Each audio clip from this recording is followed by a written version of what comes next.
Hi, welcome to another Brush and Boltgun video. Today I'm going to be using this Death Guard Plague Marine. I'm going to be doing a short tutorial on how to do weathering and corrosion on the model itself. So the first colour we're going to be using is Vallejo Black Shade, and what I want to be trying to do is make it so that it looks like dirt and grime over time has built up and been running down from sort of like these sections, from the spike on his head, from the ridges on the armour, just to give it a really sort of dirty, grubby look about it. So using the black shade, we're going to start by just doing little trickles from the top of the helmet here.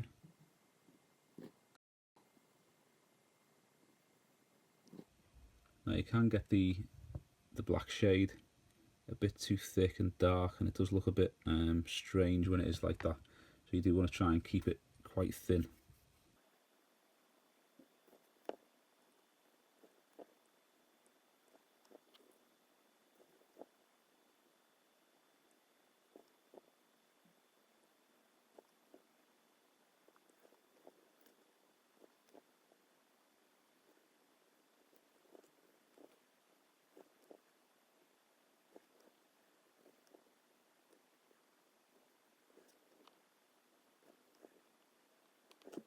Right, so that's the black shade done. We're only going to be using or working on the head, this arm, the chest piece, and this shin guard here. But that's the black shade done, so just going to give that a minute or two to dry, and then once that's done, we'll be moving on to the next step. Okay, the next layer that we're going to be doing is Seraphim Sepia, which is a Citadel shade. It's really good for making them look grubby. It's the one that I've used to go over the kind of the white undercoat already, but you can use it to add extra grime to it. It's also, you can use it on like metallics like that, just to give it a sort of like a weathered and eroded, like kind of corrosion look to it. So I'll be doing a little bit of that as well on the other areas.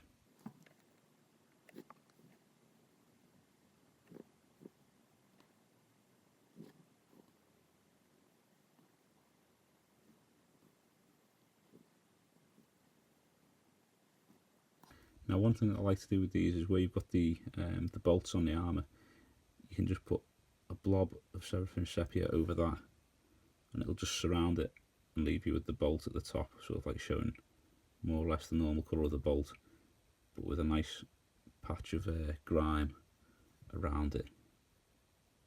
By just doing that, it just brings out the bolts.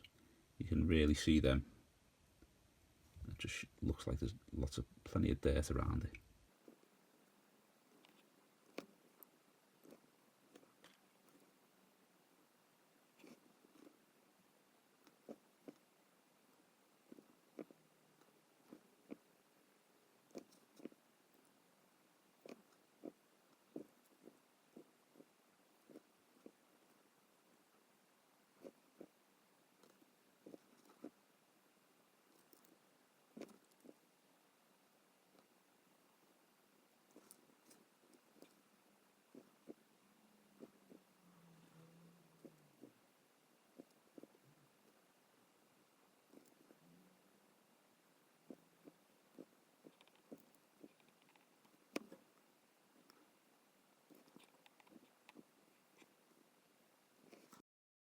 Okay, so they've got the Seraphim Sepia on there as well. You can see that's starting to look quite grimy. Another little thing you can use it for, as I was saying before, is on the metallics. If you want to give them a sort of like a bit of a grimy, corroded look, this will give you quite a decent little addition. You don't want to do it evenly everywhere, just like here and there, just so that it doesn't look uniform.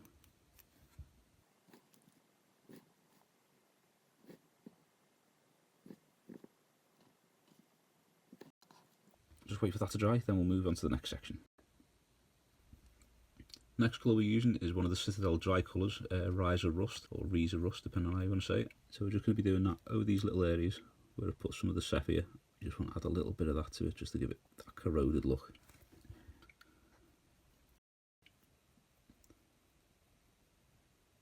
I don't want it to put too much on, otherwise it will look like it's just been painted orange, so you just want to add a little, tiny little bit of that. If you find yourself, when you're putting it on, you find yourself adding it to areas where there isn't any sepia, so it looks like it's just a bit of orange that's stood out on its own there, what you can do is just add the sepia afterwards, and I'll just go into the grooves around and you'll still be able to see the orange through. Okay, so that's the rust done. Next colour that we're going to be using is Nihilakh Oxide, which is the Citadel technical one. And for this, it's a very, very thin paint. It's really, really good for making the brass type colours look oxidised. Now you can use it, you want to use it quite sparingly, you don't want to sort of flood the model in it. So I tend to use it around the nuts and bolts and things on the armour, or in any grooves or areas where it probably wouldn't get rubbed off from.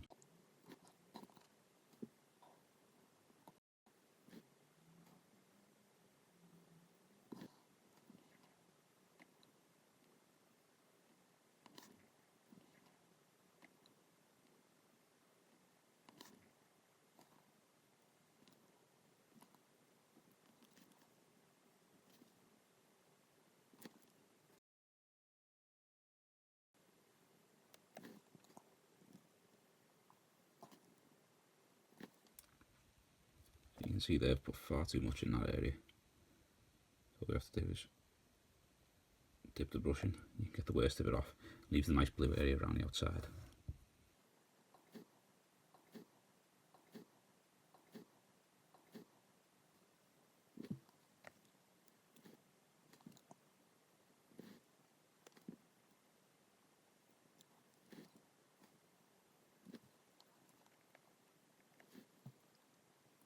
Okay, so that's the corrosion done on the bronze there. In fact, we'll do a little tiny dab on the top as well. So on here, it'll just be around the edges of this part.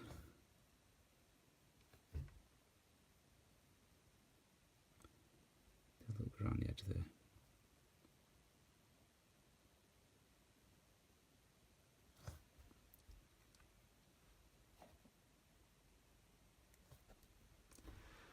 There we go. So that's all the oxidation done for that. So that's the final step.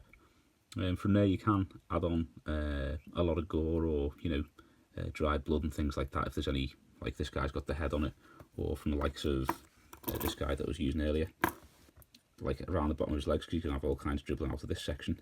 You can add all that on as well, but I'll do another video on doing the gore and old blood and that kind of thing. So that's the final step for him. Leaves him looking nice and weathered and corroded. And if you do the same kind of thing as the chest, the head and the leg, and do that all over each panel of the armour, it does give you a really good look. It kind of ends you up with someone looking like that. Looks like he's been through the wars, he hasn't cared for his armour. It's just really, really messy. Thanks for watching. Hope you've enjoyed the video, and if you have, please subscribe to the channel and give us a thumbs up. Or think about subscribing to some of our other social media linked below. Special thanks to my mate Gray, who's been painting his Death Guard really, really well, and he has given me some hints and tips on how to do the corrosion on mine, so cheers Gray, and hopefully see you next week for the next video. Thanks a lot.